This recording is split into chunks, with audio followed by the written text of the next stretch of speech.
Have you ever let sharp words slip out in a moment of irritation, only to wish you could pull them back from the silence that followed? That was me, tangled in a storm of remorse.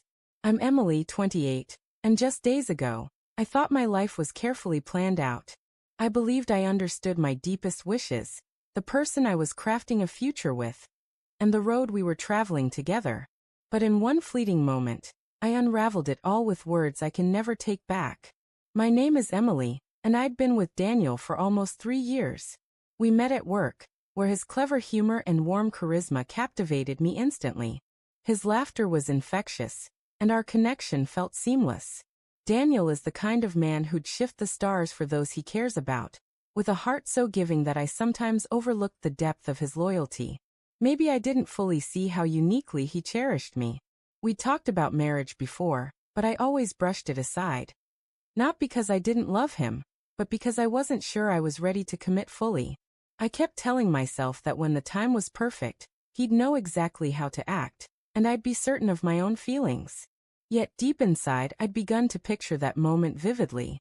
For years, I'd dreamed of the ideal engagement ring, one that would make me feel treasured and understood. I'd dropped gentle hints to Daniel, sharing photos of rings online, describing my love for sleek, elegant solitaire diamonds, something classic yet captivating. It wasn't just about the ring. I wanted it to reflect his understanding of me, our shared vision, and the future we could create. But when Daniel proposed, it took me by surprise.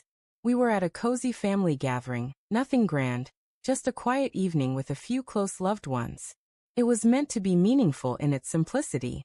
As we sat side by side on the couch, he reached into his jacket and pulled out a small velvet box. My heart skipped, and my pulse quickened.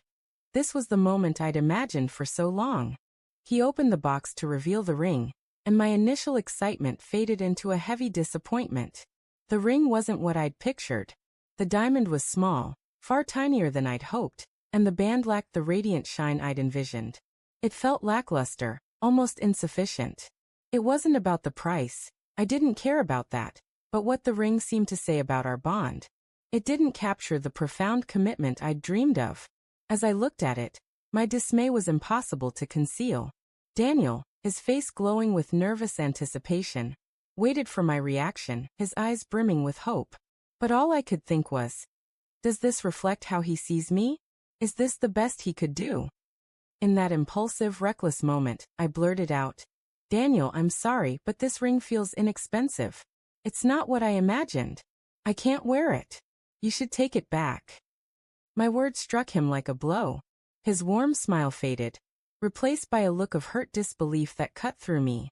I thought it was perfect for you, he murmured, his voice trembling. I thought you'd love it. I tried to backtrack, to clarify my feelings, but the harm was done. The room grew heavy, as if the air itself was weighing us down. I didn't fully grasp the impact of my words until later that night. Alone in my apartment, I kept seeing his crushed expression in my mind. He'd been so proud, so eager to share that moment, and I'd shattered it without hesitation. The days that followed were tense. Daniel became distant, his usual warmth replaced by a quiet withdrawal. I tried to act as if nothing had changed, but guilt consumed me.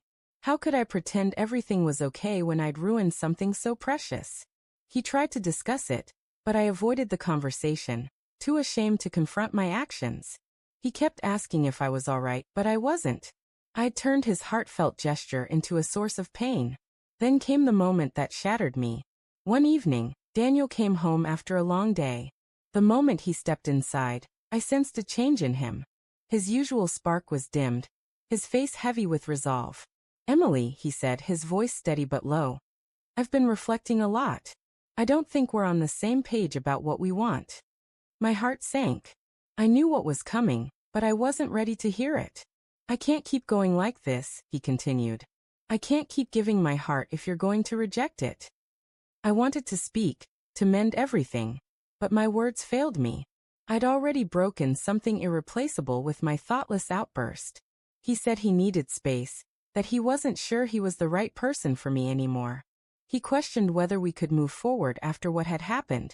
I begged him, tried to explain that my reaction wasn't about the ring itself, but my own confusion and expectations. But it was too late. The wound was too deep. He handed me the ring, still in its small box, and said, "I can't keep this anymore. I'm sorry, Emily, but I can't be with someone who doesn't value what I offer." Then he left. I stood there, speechless, unsure how to repair what I'd broken or how to make him see that my words didn't reflect my true feelings. The truth was, I had been superficial. I'd let my own expectations and insecurities overshadow what should have been a moment of pure happiness. Later that night, after hours of tears, Daniel called. He said he'd spent the day thinking and decided we weren't meant to be together. Just like that, our relationship ended. It was then that I fully understood the weight of my mistake. I couldn't take back the words I'd spoken, or reclaim the ring I'd rejected. I'd destroyed something beautiful. And for what? Because I thought I deserved better?